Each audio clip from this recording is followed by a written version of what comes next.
laughter along the way. So, welcome to Main Chat Live Stream.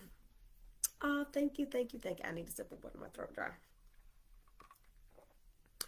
So, tonight we are going to be chatting about uh, black hair characteristics. Now, if you have not heard me say this before, I'm going to say it again. Black hair is unique. Hi, Patsy. This light is so hot, y'all. I was already hot, but this light is like, but it's really giving me good lightning, so I guess I need to bring it back up. But black hair in itself is unique. And if you are not embraced with the proper education, the proper tools, the right products, it can be a very tough journey. And so my hopes is that I help make your journey just a little bit less tedious, stressful, more understanding, better education week to week. So before I get into tonight's episode, I kind of just want to recap what we've been discussing because I truly feel like building that foundation is going to be you have to have a foundation. Like you can't build a house and not have a solid foundation. It's going to crumble. So I feel like building that foundation is the proper etiquette of understanding your black hair. And so week to week we've been building that foundation. So just to go back on last week, we talked about our hair bonds and our growth cycle. So there were 3 different types of hair bonds, and I might say this wrong, so please forgive me. Disulfide bonds, which are the strong permanent bonds. That's where we get our curliness from our hair, and once those bonds are broken, they cannot be replenished. And when I say they're broken, I mean the only way that they can be broken is by chemicals. So relaxers, going from curly textured hair to straight hair, that the relaxer is what breaks that bond. And once it's broken, it cannot be repaired. So you either gonna let it grow out or you're gonna chop it off. Either way. Then we have our salt bonds, and those are found within the cortex. And those basically, it changes with our pH. So we know that our shampoos have high pHs, our conditioners have lower pHs, and so that's where those salt bonds change. And then we have the hydrogen bond, and that bond changes based off if our hair is in a wet condition and once it dry and when it's in a dry condition. But it changed based off the condition. Give me 1 second, y'all, because my nose is running and I feel like you can see it on camera.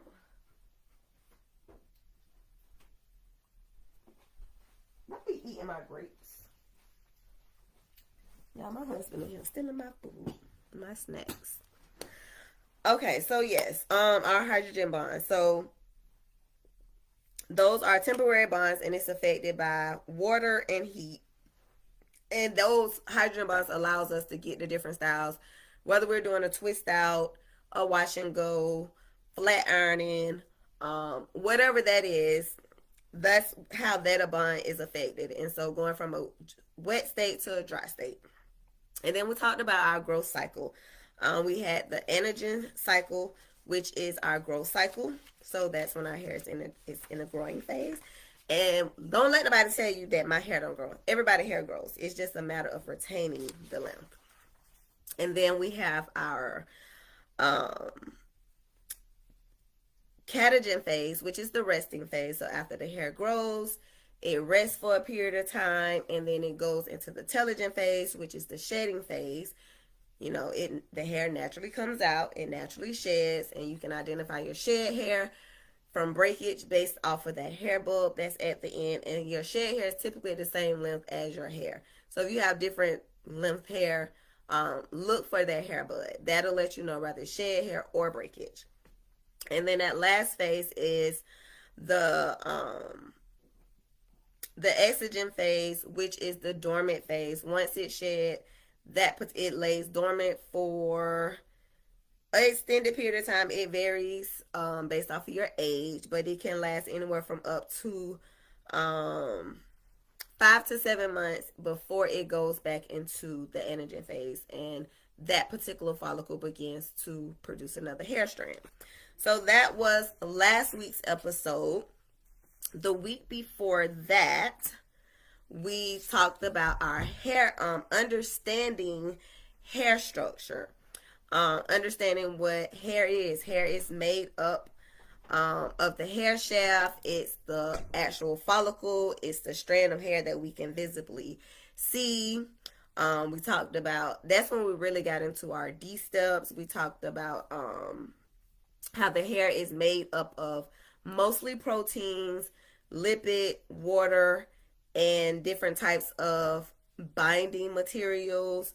There are 18 different types of healthy hair proteins that influence the appearance, the strength, and how our hair responds to chemical and water absorption. We talked about the 3 layers of the actual hair shaft. And so when we talk about the hair shaft, we're talking about a strand of hair. Most hair strands do not have a medulla, but that is the innermost layer. Those that have thicker, coarser hair, they have that medulla layer, but some don't. So we have the cortex, which is the middle layer, and that accounts for 80 to 90% of the hair's weight. That's where they get its strength from, its elasticity, its texture and color. It's made of organized protein chains that form core structure of the hair fiber. And then we have the outer layer, which is the cuticle layer. That is the layer that protects the cortex, and it's kind of like, think about like your roof. It has like your shingles, it's layers. That's how your cuticles are. They're basically like stacked on each other.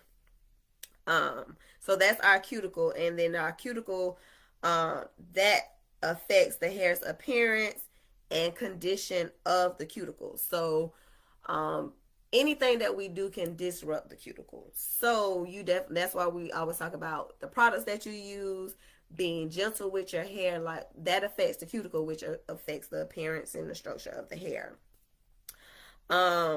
We talked about, because when you talk about the cuticle, there are different layers of the cuticle which are not essential, but I shared it anyway. So there are 5 sub layers of the cuticle, which is the epicuticle, which is the thin outer membrane, rich in protein, lipids, and fatty acids.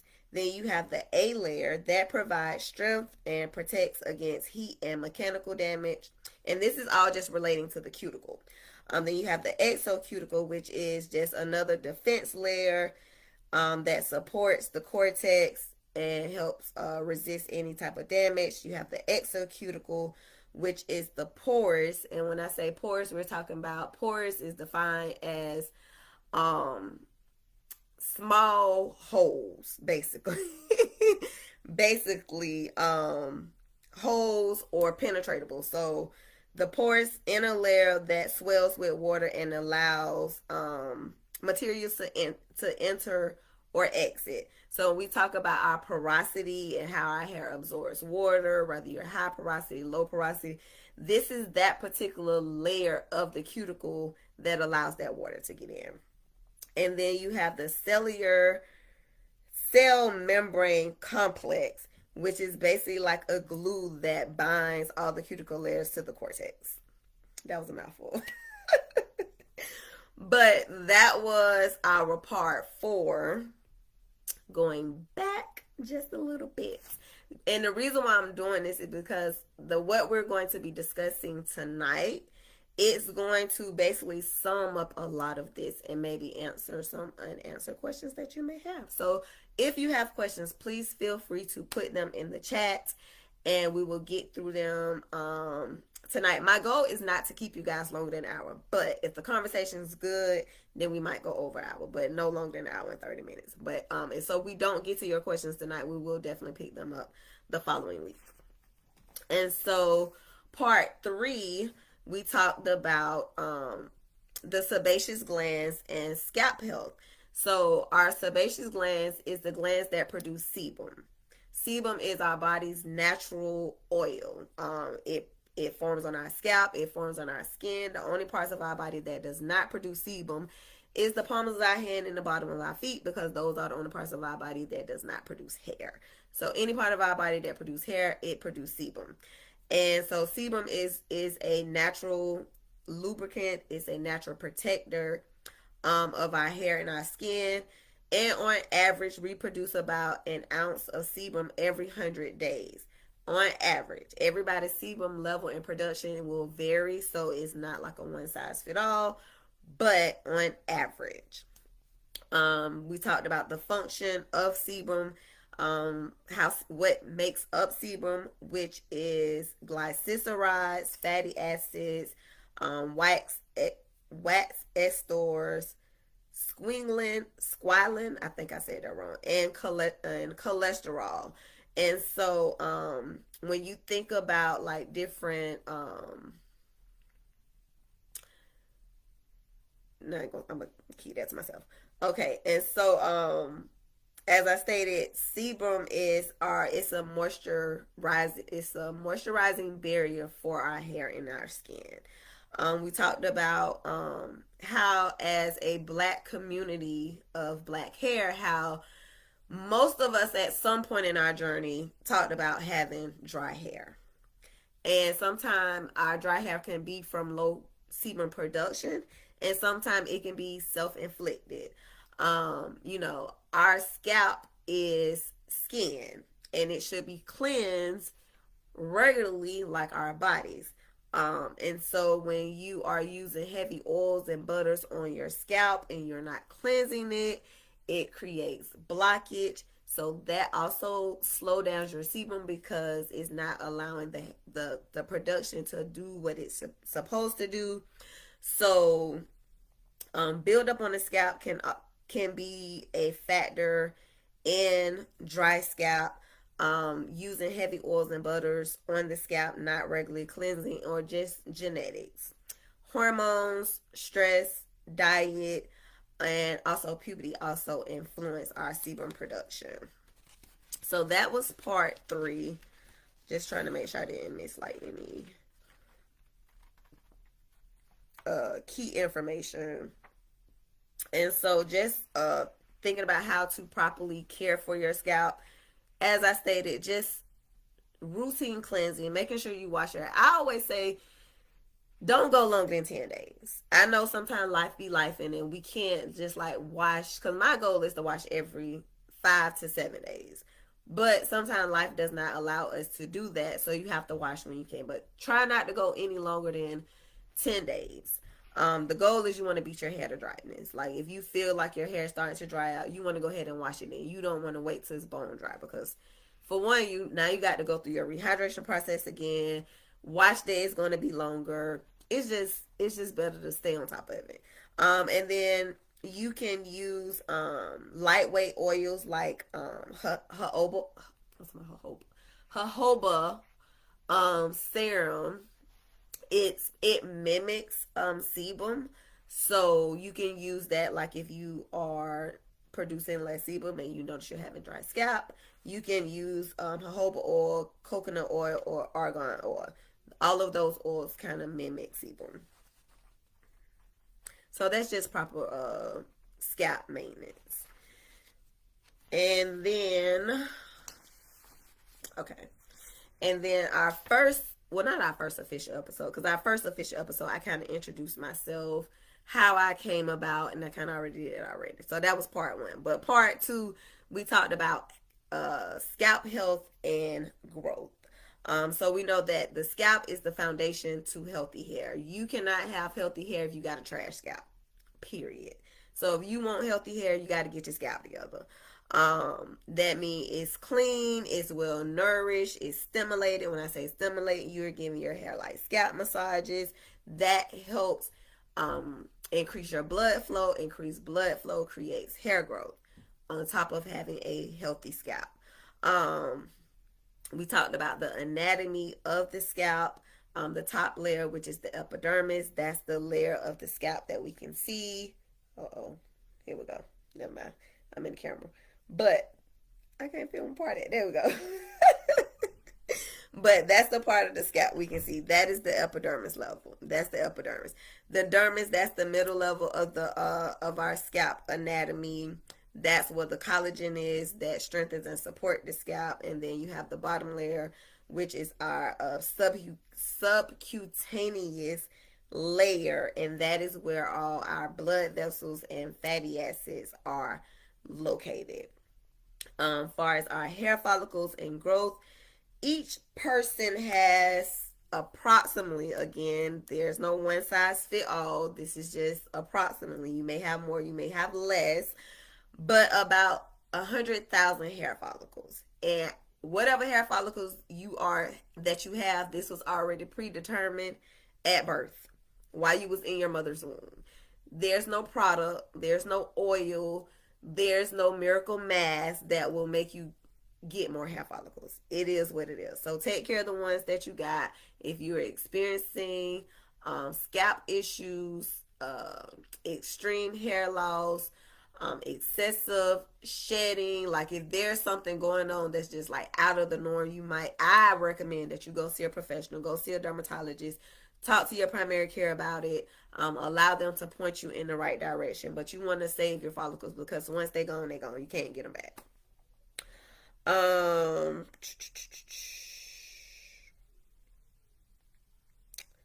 What else?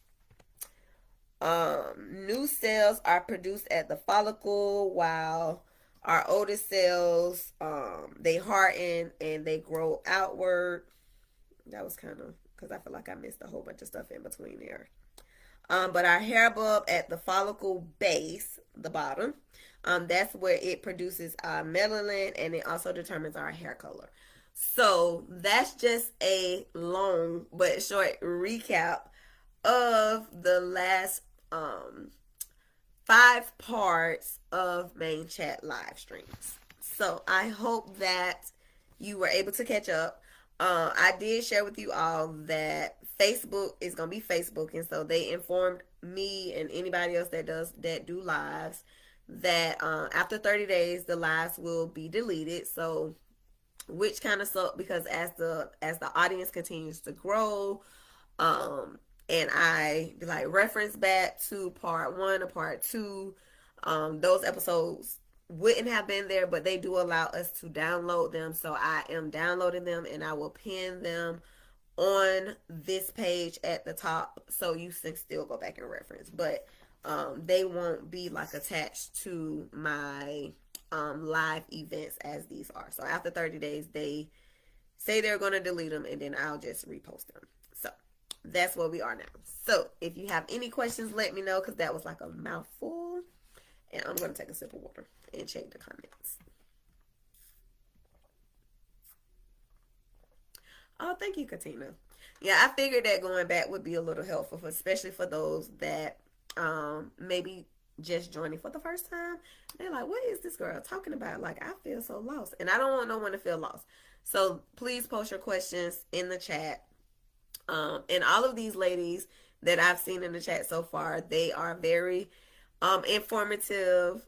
We all been learning the same information over, at least for me, for the last 2 years. Some of these ladies have been on their journey a little bit longer. So yeah, so put your questions in the chat. Someone will definitely answer them, and then I'll come back to check on it. All right.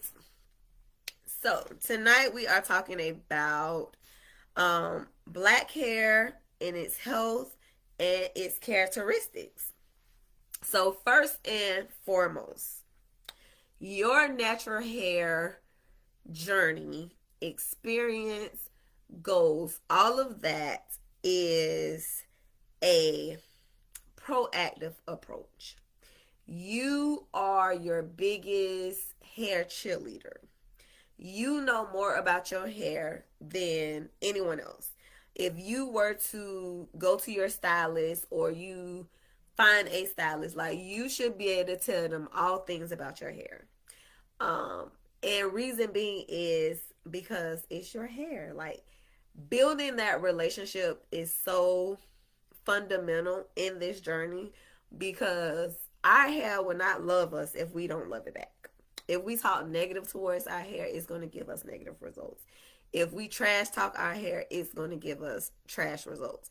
So building that relationship with your hair, taking that proactive approach, you know what you want your hair goals to be. You know what your hair has been through. You like only you can tell someone about your hair. Like you should know your hair like you know the back of your hand or your children or your spouse. Like that's the type of relationship that you should have with your hair. And firsthand, I did not think that was possible. But over these last 2 years, I have definitely built a relationship with Sunflower. I know when it's time for her to be washed. I know when it's time for a trim. I know when she don't like certain products. Um, it's the relationship, and that comes with just learning your hair and keeping your hands in it and experimenting. So I want to say, healthy hair begins with understanding your hair's unique properties, as we'll be talking about them tonight. So we talked about our D steps. Um, Somebody put your D steps, not your D steps, but just put the D steps in the chat for me because those are some of the things that we're going to be picking up on. Those are your hair unique properties. You should know your hair's density. You should know your hair's structure. You should know your hair's texture. You should know its elasticity, its porosity. Like you should know these things.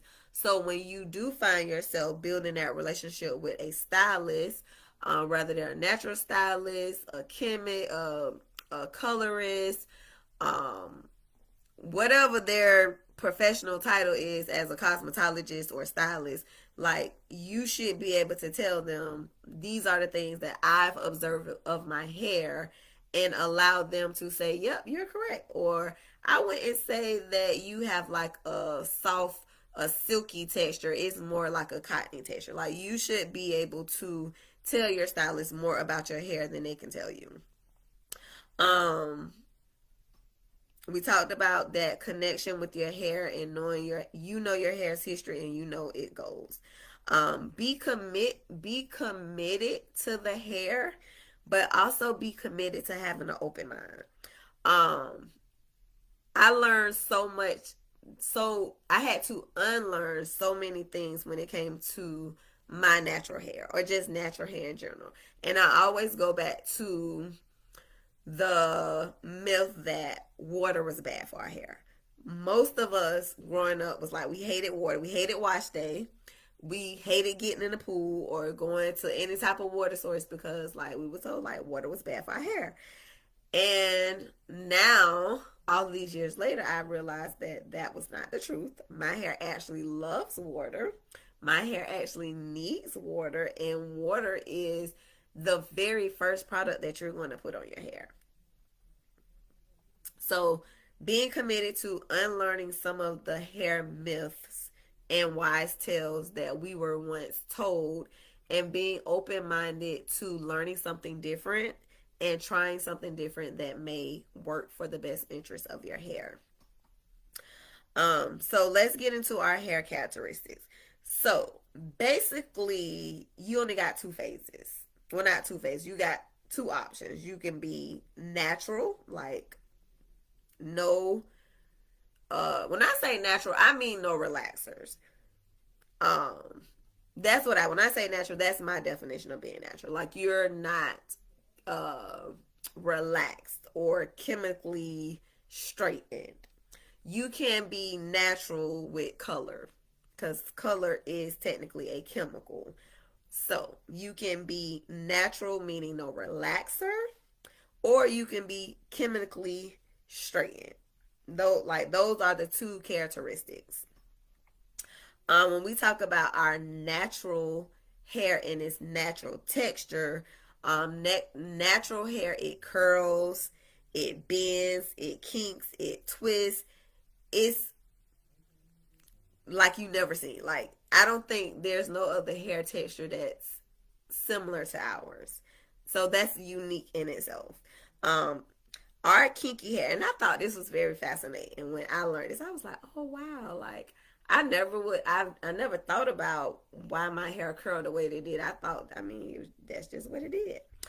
But kinky hair is produced from elliptical or oval shaped follicles, resulting and flat, unpredictable curls. So the analogy is, so you know how like you ever had ribbon and you took a pair of scissors, like when you're like doing like a Christmas bowl or a birthday bowl, and you want the ribbon to curl, and you take the scissors and you take the flat side of the scissors and slide it against the ribbon, and then it curls. That's exactly what happens to our hair follicle. That is what happens to our hair follicle that allows it to do its own unique curl, which I thought was very fascinating. Chemical straightening does not remove the structural weakness from natural hair bands. So as I stated, I believe it was last week. Every bend and curve in our hair is a opportunity of weakness in the hair strand. And so when we chemically straighten it, it does not remove that structure of weakness. It actually make it more fragile. So for those that are chemically straightened, your hair is still in a fragile state, so you have to just be more gentle and more cautious about what it is that you are doing or not doing to your hair. Um, and this, I shared this on another live, and I can actually witness it comparing to like my hair to like my son's hair or my husband's hair.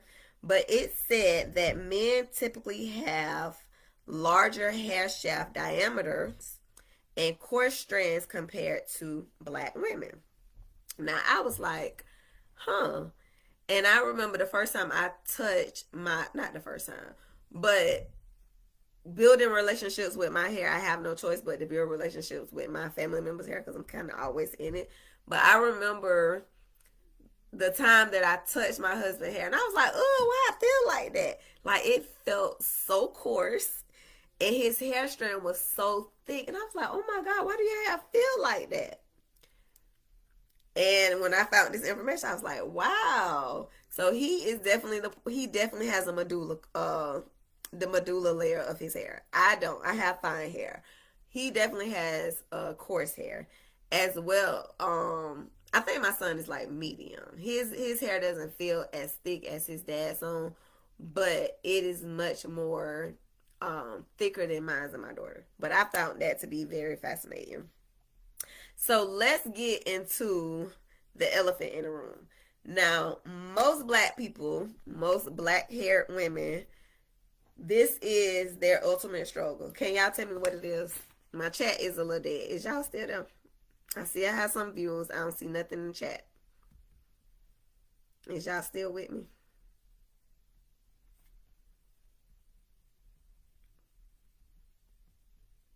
Y'all should be able to answer this question. What's the one thing that most naturals complain about the most? I'll wait.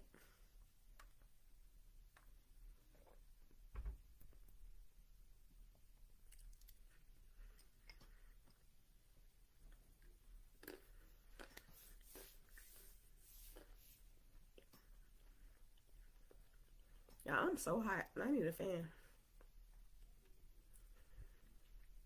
Are you still here, Miss Gloria? Miss Gloria, what's the one thing that most black women... Okay, Miss Victoria said length retention. That is, but it's something else. Not quite. You got it, Sandra. Shrinkage. Shrinkage is the one thing that most black women complain about. And this is another thing that I had to, I guess I never really thought about shrinkage until I started wearing wash and goes. But I learned that dryness is definitely one of those too. But I think, I don't know, dryness and shrinkage might be 50-50. Because that's another thing a lot of people complain about. But the answer I was looking for was shrinkage. We hate shrinkage. But we learned that shrinkage is a sign of healthy hair. Shrinkage is your elasticity. When you pull your hair strand and it bounce back up, that's a sign of healthy hair. If you pull the hair strand and it stay down, that's not good. That means you need some protein. But we're gonna get into that. That's a whole nother episode. But black hair shrinks significantly, and we know this, when dry, and it gives us the appearance that our hair is shorter than what it naturally is. And I know for some people, you know, like, okay, so my hair is blown out, stretched out. Y'all have seen me with my hair in this curly state. For some people that has never seen my hair stretched out like this, they'll be like, "Oh my God, Coach Trell, you got your hair is very long." Yes, I mean, it's not very long. It's been longer, but yes, I have hair. It just shrinks.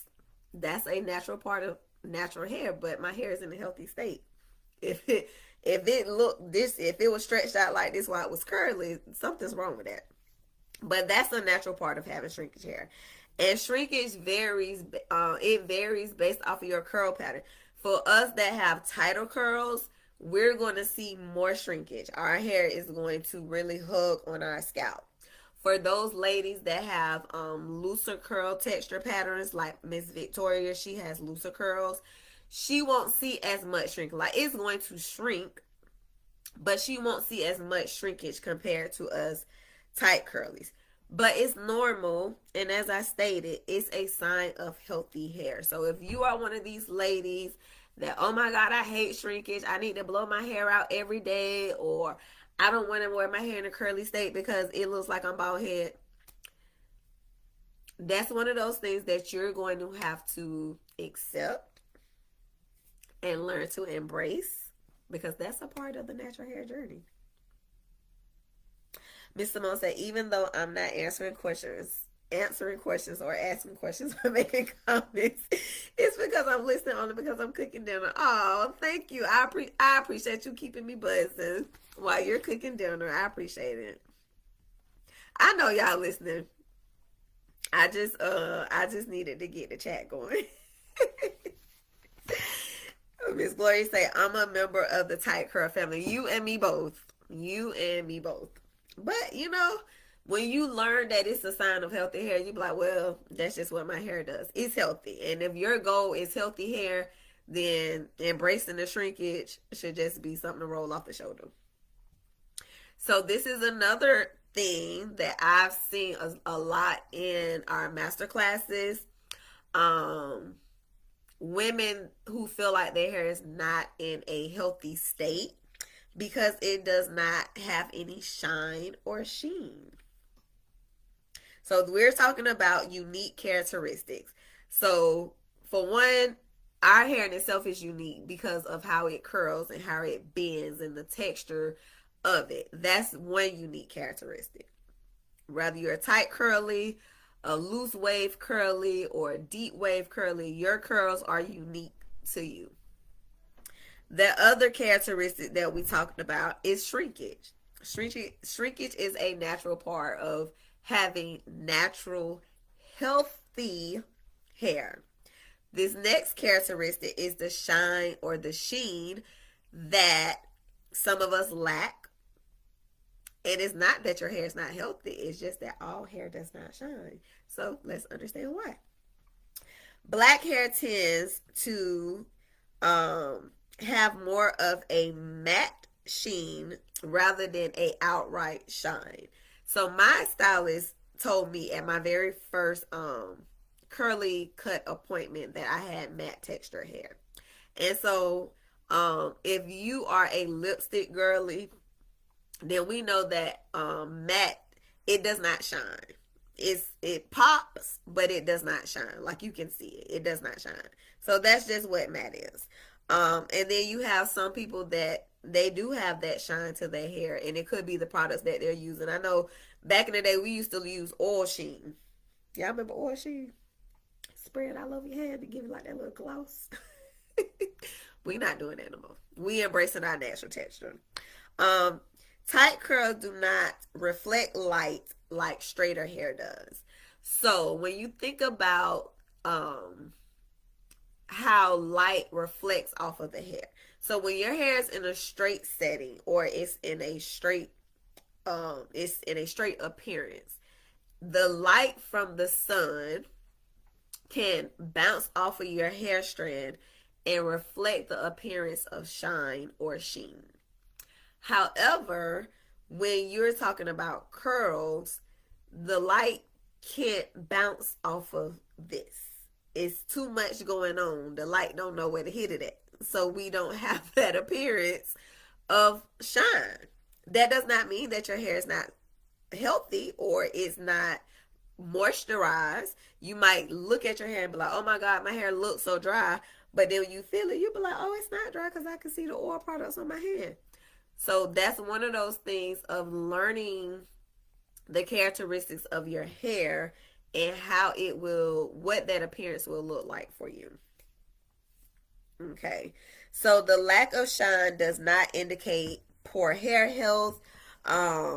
Soft and healthy hair can appear to be matte. And I'm one of those girlies. My hair does not shine. Now, there are curl mix products that I use that does give me like that shine. I'm like, ooh, sunflower looking real shiny today. And then some products, it doesn't. It just depends on what the ingredients in the product is. But don't feel like you have to apply or add something to your hair to give it the appearance of healthy, because it can look healthy all day long, but if you're not taking care of it, it's just as broken and damaged as it was before you put that oil or that shine on it. So just FYI. All right, let me check the chat. I seen some chatting going on. Let me see. Yep, I can achieve a short style without cutting it. Yes. And that's the beauty of having like tight curls, because you can really mimic different hairstyles just based off of your shrinkage level. It's amazing. But then you have the ladies that have like the looser texture, and certain things, the certain looks they can't achieve because their hair don't shrink the way they want it to. So it's like one of those double-edged swords. For us that have shrinkage, we be like, we don't want it. And then the people that don't get shrinkage, they was like, they want it. So embrace what you got, love what you got, accept your hair in its unique texture and course as is. All right. Excuse me. So that was our shine versus sheen characteristic. And so now we're going to talk about our hair and protein, in a sense. So we know, as I shared when we talked about our hair shaft,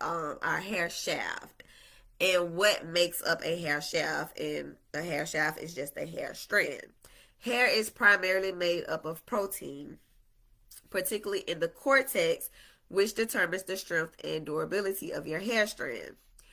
Protein is it cross links between the different bonds in our hair, which is critical for its mechanical properties.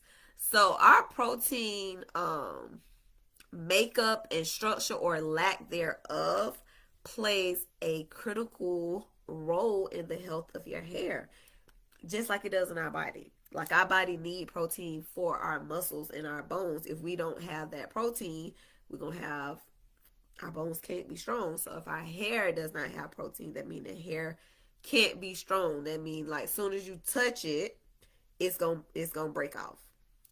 So so keep that in mind when we talk about our protein. Any change in the protein structure impacts the appearance and the strength of the hair. So the lack of protein, the lack of protein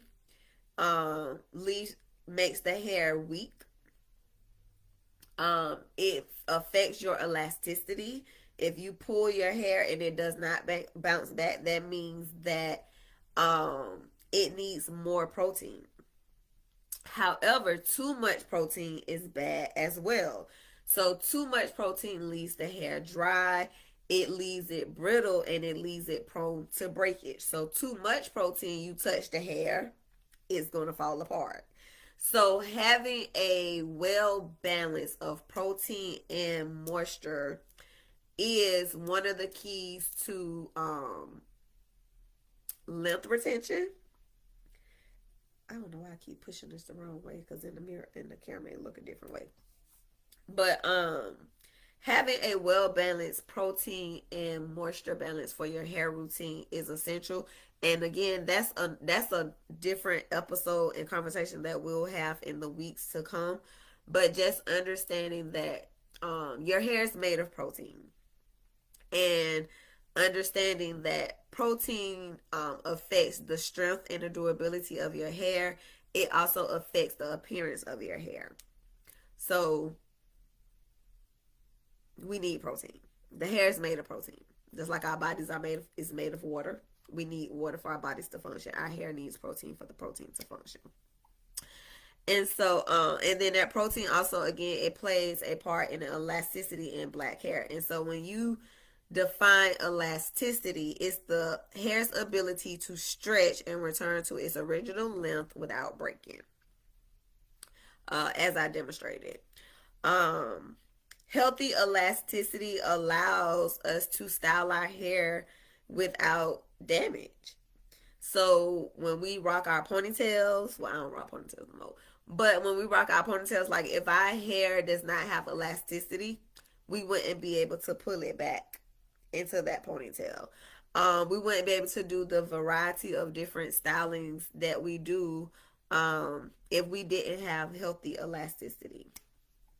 Um, and then another characteristic when we talk about elasticity and protein is hydration. I know just based off of comments that I see, uh, before they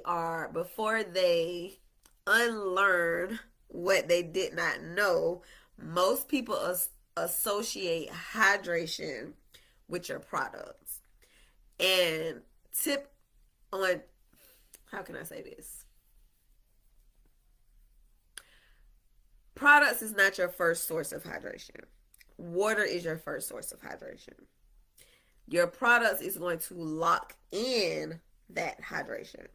So having hydrated hair and elasticity, that was a lot, is the path to healthy hair. And reason being is because wet hair exhibits greater elasticity, um, stretching up to 40 to 50% of its dry state. And so a lot of these ladies that are on this live here, we're curl mixers. And one of the first things that I learned when I joined the curl mixer group is saturating my hair. I did not know what that meant or what that looked like. But standing in the shower, basically watering my hair, working water in my hair until my what cortex layer was it? The A cortex cuticle layer that I said that allows the water into it. But working the water so that my cuticle would absorb that water. Once your hair is fully saturated, it will hang 40 to 50% of its original length. For me, that is a sign how I know that my hair is fully saturated. When I'm wetting my hair and it's like almost laying flat to my head, I know that my hair is saturated and I can move on to the next step. And so understanding that is also going to be critical in learning your hydration level and where you are and when you reach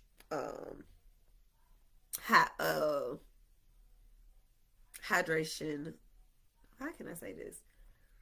When you reach hydration success, because our hair lose water every day. So I don't want you to feel like, okay, once my hair is saturated or hydrated with water, like that's the end. No, because every day is going to lose water. That's why we repeat our hair routine every 7 to 10 days, because that's typically on healthy hair how long it takes for your hair to lose all of its hydration and moisture properties. But if you are new to your hydration journey, if you're new to embracing your natural hair or wearing your natural hair, you're coming out of braids over an extended period of time, this is something that you have to work up to.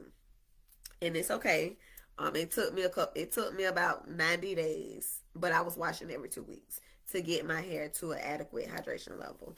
Um, our hydration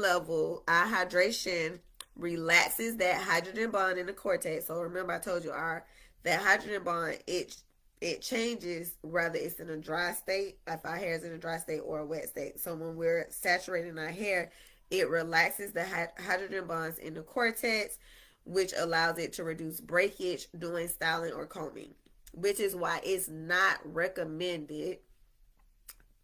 Well, I'm gonna say for me, I don't style my hair in a dry state. Um, Anytime when I style my hair, I always style it on wash day. So I'm not one of those people that have to restyle their hair like every day. Probably with this, I will, but I'm styling my hair tomorrow. Make sure y'all join my wash day live on the Curl Mix and on the Curl Mix page tomorrow at 1 Central Time, 2 o'clock Eastern, and 11 o'clock Pacific. But going back to the topic at hand, um, styling your hair when it's in a dry state is more prone to breakage versus styling your hair when it's in a wet state. It's more easier to manage and detangle and comb through when it's in a wet state versus a dry state. So just good practices, but at the end of the day, you know your hair better than I know your hair. So if that works for you, great. If you are styling your hair dry and you are seeing all of these little small pieces of hairs breaking on your countertop, then it may be an indicator that your hair does not like to be styled dry. So get you a mister, a continuous spray bottle, wet your hair, apply some moisturizer, leave in, and begin to go through your styling process. But me personally, I style on wash day while it's already in a wet state, and we just let it be until it's time to start all over again. But for best practices, it's recommended to dampen the hair before any type of manipulation to minimize frizz and prevent breakage. And so, if length retention is your goal, then those are some good practices that you may want to incorporate. Also, other best practices is elasticity, and a protein balance is essential to preventing premature breakage. So, you know, we'll talk about I feel like we talk about breakage every week because that's part of our hair process.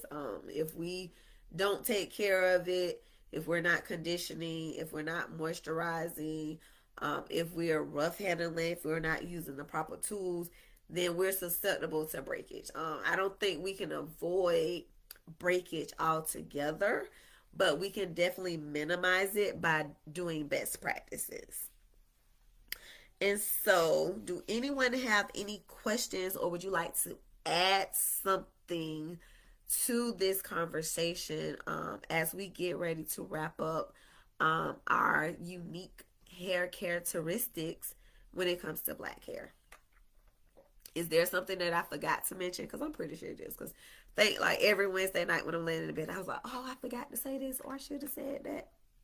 Or maybe I said that wrong.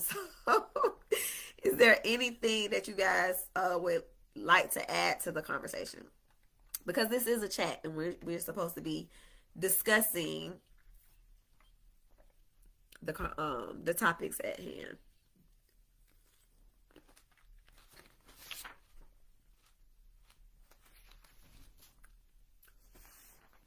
I want to make sure I'm not missing no notes.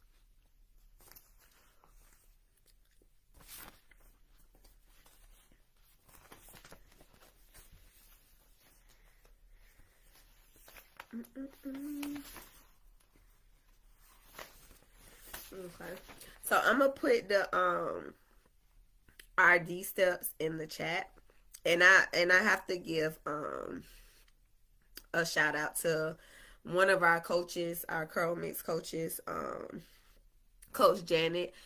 She came up with the acronym D steps, or at least I think she did. Well, that's why I was introduced to it. The D steps, and for me, that was a really big turning point because it allowed me to have somewhere to start at. Like I had the products. Curl Mix has the bomb products. They're great. But it didn't teach me about my hair. And when she introduced the D steps, I was like, oh, now I have somewhere to start at. So I'm gonna put our D steps in the chat. Just for those that may just be joining and you're like, what is this girl talking about? Them D steps. I don't know what D steps is.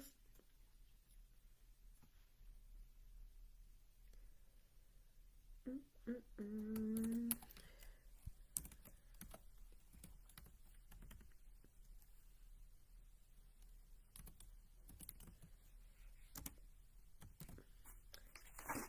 I need some music.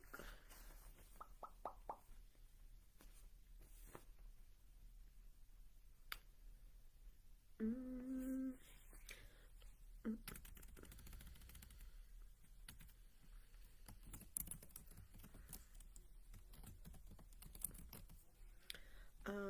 You're very thorough in your teaching. Oh, thank you, Miss Simone. I try to be. I try. Uh-oh, what I did? Okay. I try, I guess, with having kids and helping them with their homework and teaching them. Kind of how I fell into subbing. Maybe that's why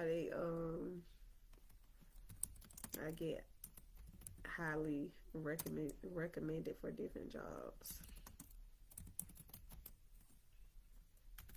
Okay, I'm just putting some information in the chat.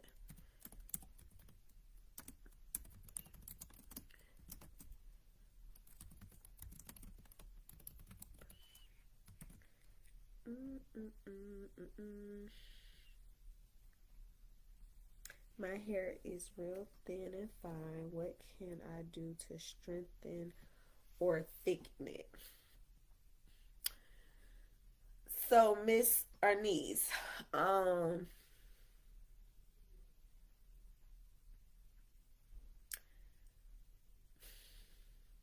trying to see how can I put this, because I have been told that there's really nothing you can do to change the texture of your strand. And so our texture is defined as our the thickness or diameter of your hair strand, rather is fine, coarse, or medium, or in between. I've been told there's nothing that can change that, but I have visually witnessed that to be untrue. And in both of those scenarios, it was consistency that changed. Coach Tammy is a prime example. If you go back and look at her wash and goes, like I think she was like one of the first um curl mix models, and her India was there. It was She was shorter, and she was definitely a lot finer compared to what India looks like now. Coach Tammy still has fine strands, but with her consistent use of curl mix, her it blossomed like by day 4 or 5, like it gets full. So I don't know if like the products change. It does not give you like thicker strands. I know it doesn't, but it gives you healthier strands. And I think with your healthier strands, they give you better appearance and better elasticity and better structure, which gives you overall fuller looking hair.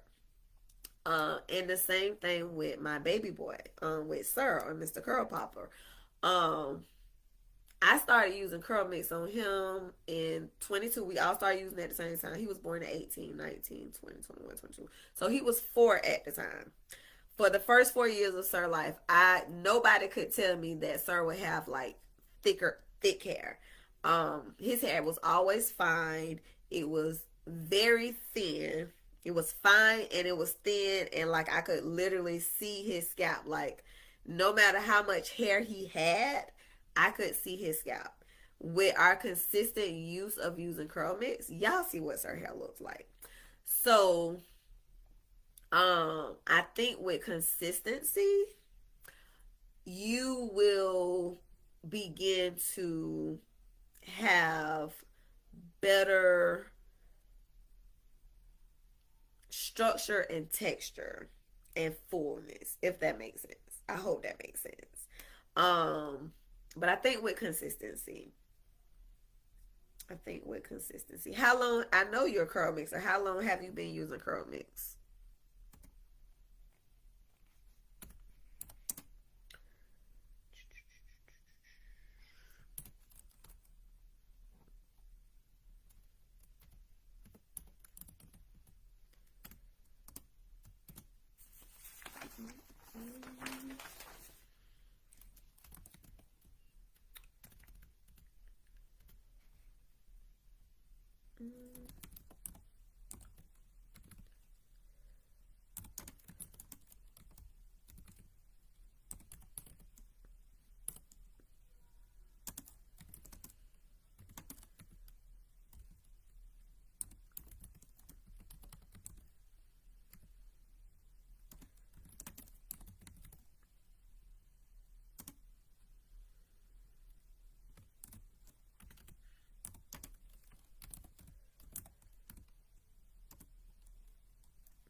And mind you,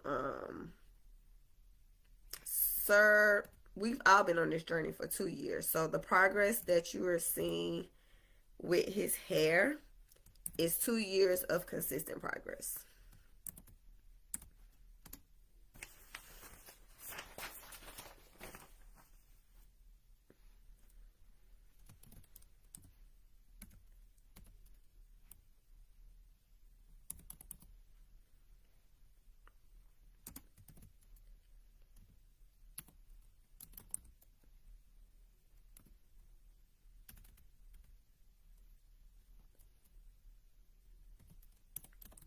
I'm trying to think and type at the same time. Not stretch factor. I want to say spring factor.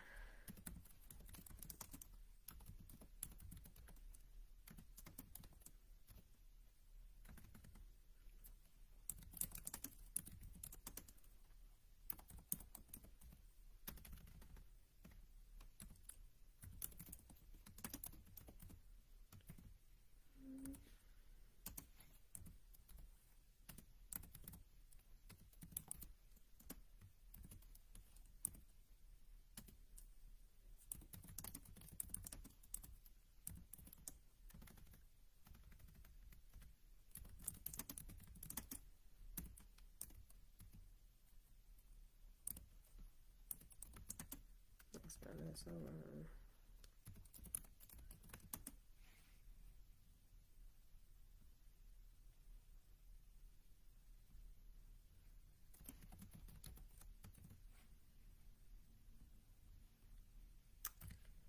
Okay.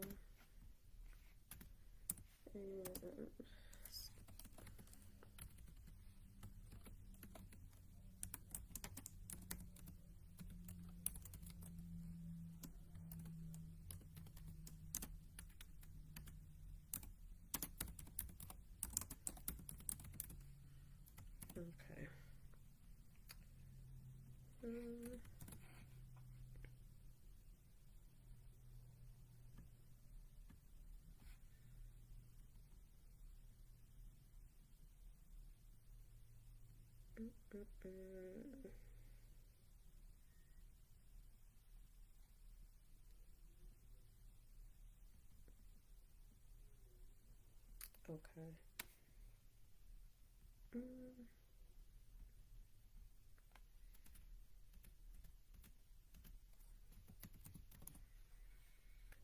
All right. Okay.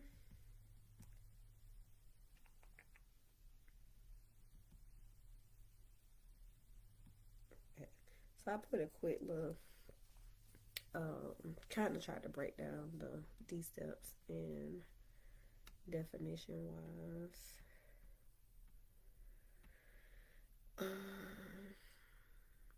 Some people after going through chemotherapy have a change in theirs. That is true. And then we have curl mixers that have went through chemo and started using curl mix and their hair grew back. Ashley Moore, if I think that's her last name. I know her first name is Ashley, but I think it's Ashley Moore. She's definitely a testimony of hair growth and consistency with using curl mix.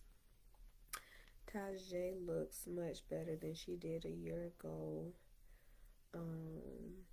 Longer and fuller, but day 4, 5 for sure. So yeah, so she's looking better, and you get that fullness look by day 4 or 5. So I would say that's almost like what I believe Coach Tammy shared, because she has fine hair, and she shared that. Excuse me. And usually she say like by day 4 or 5, India blossom, and if you see India at by like day 7, you be like, oh my god, like she looks amazing. So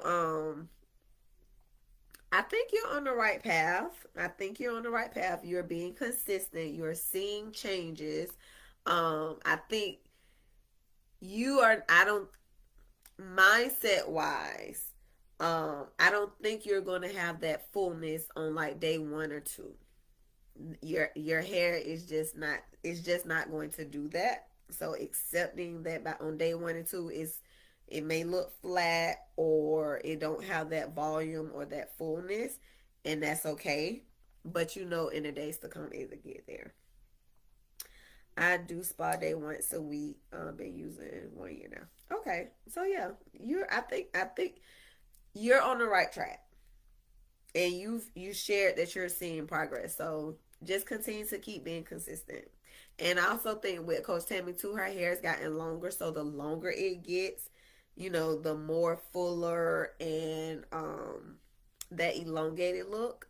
Like even when she did her rod set, she showed. I think she showed us day 6. I think it was day 5. Cause I know it was one. I think it was day 5, and she was like she didn't want to wear a hat, but she had to because it was cold out. But India still looked good. Yep, yep, yep, yep. Any more questions, comments, concerns?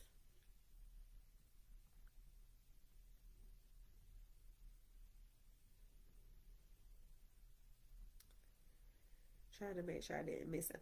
And it's so funny because like with the live, like I see comments, but then when I log off and I go and like go through the chat, I see all these other comments. And I'm like, why I didn't see these?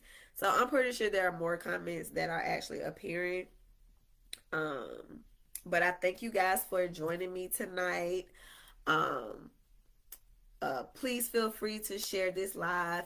If you would like to have like a one-on-one conversation outside of the live, for confidential purposes or just privacy reasons or whatnot, please feel free to direct message me, and we can have a conversation. If you're on the struggle bus, you're not sure what to do, where to go, you need product recommendations, whatever it is that you are dealing with in your hair journey, Coach Trell is here to help you. Even if you just need some support, just some encouragement, that's why I am here. I am your curly coach, your curl coach, your kiki coach, your texture coach, whatever it is that you are experiencing with your hair. I want to be able to help make the journey just a little bit lighter for you. So please feel free to DM me. I'm still working on my website. I promise I say that every week, and I just I just need to make some minor changes. I think I'm an overthinker, and it really be taking a lot for me to get out of my head and just do it, which is how I got here. Which I shared on my first live, the very first one I did my introduction, but it's coming. But I am available through direct message if you need me for any type of services. Um, I'll see you guys next Wednesday. more than likely at the same time, unless we have a curl mixer that will be doing a ambassador live, then I may alter the time, but I will update you with that. On next week, we will be talking about, where did my notes go? We will be talking about exploring the pH of our hair and how product pH affects our hair health and care. I learned a lot with that one too. Yeah, I learned a lot with all of these topics. And I honestly, being truthful with you all, like it really made me appreciate curl mix.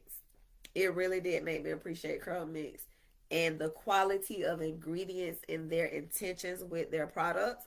Like learning about pH, I was like, I see why so many ladies are having such great success with their hair by using these products because Kim Lewis, the CEO of Curl Mix, is very intentional. And she said that about what ingredients and products goes into their products. And by learning about pH, I was like, yes. And I even messaged one of our other girlfriends. I know she started off with having high porosity hair, and I asked her about like where she is now over this course of time, and she was like, I don't know. And she messaged me, she was like, you know what, my porosity has changed. And so that just confirmed that Curl Mix is a great product. So if you're not a Curl Mix, if you're searching for some good products, Curl Mix is the products. This is not a sponsored Curl Mix ad or live. Um, but I'm an ambassador for them. I literally been using their products exclusively for 2 years, and everyone in my house hair has thrived. Now, don't get me wrong. There are things that I lacked on, like far as my trims, that did not allow me to get the growth retention that I experienced the first year, but it had nothing to do with curl mix. That was all me. So being intentional about certain things. And for me, 2025, my intentions is to take care of my ends. Today, I went and saw my curly stylist. I got a shampoo, a treatment, and a trim. That's all I wanted. I didn't want to get the style. I didn't want to get my hair cut in a curly state. Because I have to do a live tomorrow, and I'm doing an alternative style outside of a wash and go. So this actually worked out for me. But Curl Mix is great products. Great quality products, and I'll scream it till they tell me to stop saying it, and I probably still keep doing it because I love their products. Um, but yes, so that's what we'll be discussing next week. Please feel free to share this live. Tag someone that you know that could benefit from this information, and we're getting good information free. Not everyone does not do that. That is true. I mean, it is free. I mean, it just costs us time. And for me, I mean, I did this as the masterclass coach. Like, I think I started taking my master classes to another level, and I started like putting all this educational information out there because I started learning, and I feel like sharing is caring, and that's really what the Curl Mixers community is founded on. It's founded on sharing information.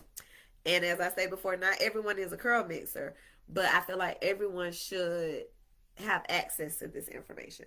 So I appreciate you guys for joining. I appreciate you guys for sharing.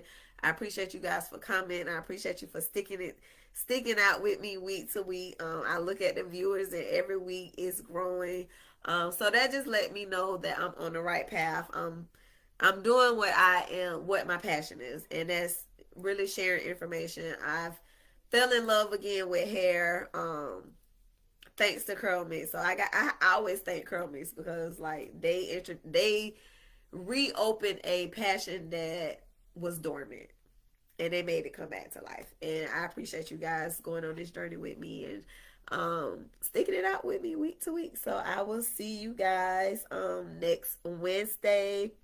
As of now, same time, same place. We're going to be talking about pH and how it affects our hair and the products that we use. So yeah, so if that is all, I wish you all a wonderful Wednesday night. If you are cooking dinner, enjoy your dinner. If you are driving or traveling, safe travels. All of those good things. And I will see you guys on the next one. Until next time. Yes.